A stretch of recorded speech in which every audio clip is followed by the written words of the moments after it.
एक दिन की सर बात है, हमारे सोशल मीडिया पे वो वीडियो पड़ा हुआ है जी। एक व्यक्ति था, वो आया पर्चा लेके हमारे पास, कहा भैया कि इसमें डॉक्टर साहब ने 6 दवाइयां लिखी, इसमें से एक दवा हमें मिली है और अल्ट्रासाउंड उसे करवाना था। बोला कि ये बाहर का किसी अल्ट्रासाउंड वाले डॉक्टर का उन्होंने मुहर प्रॉपर लगा कर दिया था कि आपको इन्हीं के डायग्नोसिस सेंटर पे आपको जाना है। और वो व्यक्ति कह रहा था ना हमारे पास पैसा है, और बाहर अभी हम जांच के लिए गए थे, वहां पे हजारों रुपए मांगे जा रहे। और दूसरी तरफ हमारे यहाँ के नेता लोग कहते हैं कि सारी सुविधाएं यहाँ पे उपलब्ध है।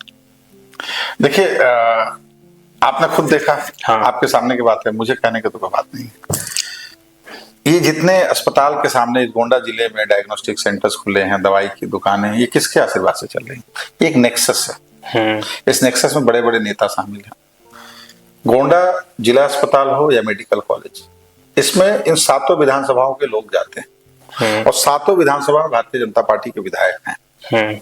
तो इन 7 विधायकों की जिम्मेदारी है ना, इस पर अगर गलत हो रहा है इसको देख। ये बताइए कि 7 विधायक कभी गए हैं सर्वे करने, औचक निरीक्षण कभी करने गए?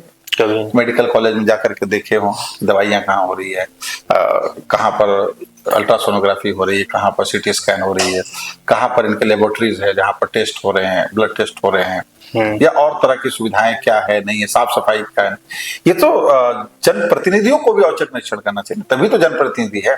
अफसरशाही पे नकेल लगाए, अफसरशाही कहाँ गलत कर रही है, जनता को जो सरकार के द्वारा दी जा रही है सुविधाएं वो उनको मिल रही कि नहीं, इसी को तो देखने के लिए विधायक, सांसद और जनप्रतिनिधि चुने जाते हैं। बिल्कुल। भारतीय जनता पार्टी के सभी विधायकों को उनका कमीशन पूरे रूप से मिलता है, चाहे वो मेडिकल कॉलेज हो, चाहे वो सीएससी हो, पीएससी हो। मुझे तो लगता है कि सीएससी पीएससी जिसके इसके विधानसभा में है वो वहां कमीशन पाते हैं।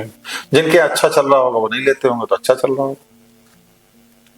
मैं कटरा विधानसभा में गया हूँ, सब जगह वहां का जानता हूँ, दूसरे विधानसभा में नहीं गया, लेकिन जिला अस्पताल तो मैं गया। जिला अस्पताल की बात मैं लगातार बोल रहा हूँ। और जो मेडिकल कॉलेज है वहां का पैसा यहाँ के बड़े नेताओं के जेब में जाता होगा, तभी तो बड़े नेता भी चुप है ना। विधायक तो चुप है ही है, यहाँ के पार्लियामेंट के जो भी सांसद हैं, जो भी 2 संसदीय क्षेत्र है, सभी लोग तो चुप हैं। क्यों नहीं आवाजें आती? उनको तो जनता की इसी व्यवस्थाओं के लिए देखना था ना। बिल्कुल। आज प्राइवेट अस्पतालों में जाते हैं ये लोग दवाई कराने के लिए, हमारे क्षेत्र के लोग, तो उनके तो लाखों रुपए लग जाते हैं। तो इस लाखों रुपए में तो उस अस्पताल की कमाई 50,000 रुपये होगी, 40,000 होगी, जो भी हो आराम से। तो उस प्राइवेट अस्पताल का आय बढ़ रहा है। और ये प्राइवेट अस्पताल वालों को आप देखिएगा बड़े बड़े नेताओं से जुड़े हुए हैं। तो इस मतलब ये एक नेक्सस है, इसको समझने की कोशिश कीजिए। आपस में एक नेक्सस है। ये एक स्वास्थ्य माफिया कह सकते हैं इसको आप। सब लोग जुड़े हुए हैं इसमें। अस्पताल खराब चले, प्राइवेट अस्पताल अच्छे चलेंगे।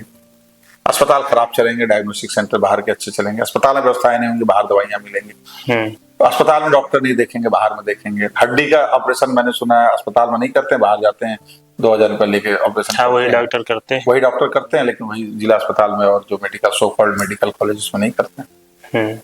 तो मैं तो लगातार स्वास्थ्य व्यवस्थाओं को लेकर के, या जो भ्रष्टाचार हो रहा है राजस्व विभाग में, जो शिक्षा विभाग में भ्रष्टाचार है, जो ब्लॉकों में भ्रष्टाचार है, भाई खड़ंजे नहीं बन रहे, गांव के पैसे निकाल लिए जा रहे हैं। अमृत सरोवर के नाम पे करोड़ों रुपए निकाल लिए जा रहे हैं। केवल किनारे किनारे मिट्टी लगा दी, अमृत सरोवर हो गया।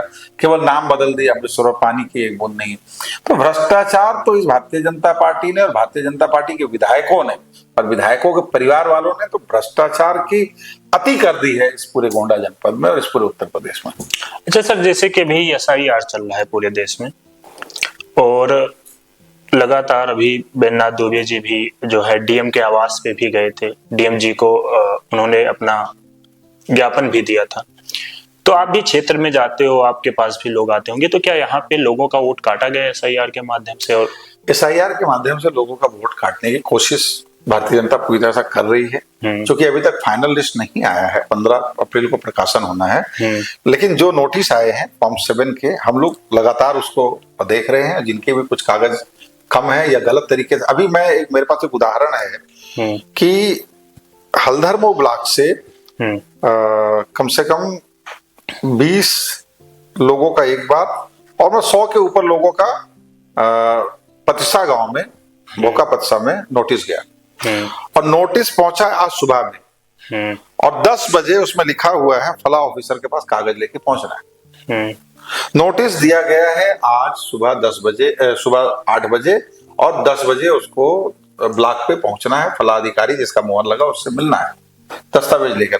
आप बोलिए कोई आदमी यहाँ है, बाहर है, लखनऊ में है, नौकरी में है, काम में है, तो उसको तो एक टाइम देना पड़ेगा ना कि इतने टाइम में आप लेके आई। तो ये एक षड्यंत्र है। भाजपा सारे हथकंडे अपना रही है। भारतीय जनता पार्टी के यहाँ के विधायक, कटरा के विधायक, वो हथकंडा अपना रहे हैं कि कैसे करके एसआईआर से समाजवादी पार्टी के जो कार्यकर्ता हैं, जो समर्थक हैं, उनका नाम काटे, जिससे उनका जीत हो पाए, क्योंकि जनता इस बार उनको नहीं जिताएगी, ये उनको पता है। तो वो एक षड्यंत्र में लगे हुए हैं कि कैसे करके वो इस चुनाव को जीते। और जनता जागरूक है, जनता अपना सारा कागज ठीक कर रखी है। इसको लेके हम लोग भी, मैंने भी एसडीएम महोदया से बात किया जब वो विषय आया। जो अधिकारी, जिन अधिकारी का स्टाम्प लगा था, उन्होंने कहा मेरी जानकारी में नहीं है, और फिर उन्होंने समय दिया अगले दिन का सुनने के लिए, उनको सबसे मिलने के लिए। तो लगातार मैं भी जो है, जो हमारे क्षेत्र के लोगों का फॉर्म भराना है, मैं लगातार अपने फेसबुक से अपलोड कर रहा हूँ कौन सा फॉर्म भरना है, क्या करना है, कैसे करना है। लोगों के बूथों पे जा रहा हूँ जहां पर हो रहे हैं काम। एसआईआर का डाटा जो इलेक्शन कमीशन से लेना है, वो डाटा लेकर के कहाँ कहाँ कितने, तो हम लोग सभी लोग सक्रिय रूप से लगे हुए हैं, जिससे भारतीय जनता पार्टी कोशिश तो कर रही है, लेकिन हम लोग उस कोशिश में उनको सफल नहीं होने देंगे। सफल नहीं होंगे, इसलिए भारतीय जनता पार्टी बौखलाई हुई। आपको याद होगा कई करोड़, 4 करोड़ के करीब में 4 करोड़ के नाम कटे, नाम कम हुए, बस भारतीय जनता पार्टी यही चौंक गई। और उसमें से 4.5 लाख जो है फॉर्म 7 भी भरे गए। फॉर्म 7 भी भरे गए। हाँ। तो अच्छा, अभी देखिए ये कितनी बेईमानी कर रहे हैं। भारतीय जनता पार्टी के विधायक को कौन सी हैसियत है कि बीएलओ को बुला करके अपने स्कूल में या आवास पे मीटिंग करे? बीएलओ सरकारी कर्मचारी है, वो इलेक्शन कमीशन के अंतर्गत काम कर रहा है, प्रदेश इलेक्शन कमीशन, राष्ट्रीय इलेक्शन कमीशन। फिर विधायक कैसे बुला करके उनकी मीटिंग ले सकता है, उनको बोल सकता है कि नाम काटो? आपने वीडियो भी सुना होगा कि जो है मुसलमानों का नाम काटो। तो इस लोकतंत्र में जिसको जो अधिकार मिला है, उसको आप कहां से खत्म कर सकते हैं? या तो भारतीय जनता पार्टी संसद में विधेयक ले आए, कि विधेयक ले आए, इस देश में, इस दुनिया को दिखाए कि हाँ जो है मुसलमानों को इस देश में वोट देने का राइट नहीं है, उसको रहने का राइट नहीं, मामला खत्म करें। बेईमानी करके क्यों इस तरह से लोगों के साथ में काम कर रहे हैं? सबको अधिकार है इस लोकतंत्र में। जब ये संविधान बना था तो इस देश में सबको रहने का अधिकार मिला था। देश में ये तय हुआ था कि जिसको जहां जाना है, जिसको पाकिस्तान जाना पाकिस्तान जाए, जिसको हिंदुस्तान। बहुत सारे हिंदू राजा पाकिस्तान गए, बहुत सारे हिंदू पाकिस्तान में रह गए, बहुत सारे हिंदू बांग्लादेश में रह गए, उसी तरह बहुत सारे मुसलमान भारत में रह गए। तो दोनों देशों में लोकतंत्र में अधिकार दिया गया कि इसमें सबको वोटिंग का अधिकार दिया गया। तो किसी के अधिकार से किसी को वंचित नहीं रखा जा सकता है।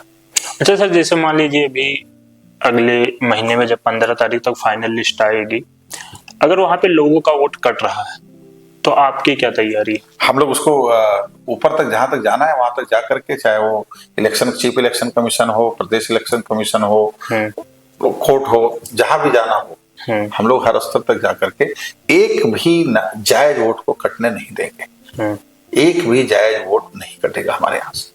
अच्छा सर, जैसे कि 2024 में इंडिया गठबंधन पीडीए लेकर आया और अभी यूजीसी लेकर आई है भारतीय जनता पार्टी, आप भी स्वर्ण समाज से आते हो, तो क्या ये यूजीसी भाजपा जिस तरीके से लेकर आई संशोधन करके, क्या ये भाजपा के नेगेटिव में जाएगा इस चुनाव में? यहाँ पे बड़ा फायदा जो है विपक्षी पार्टियों को मिलेगा?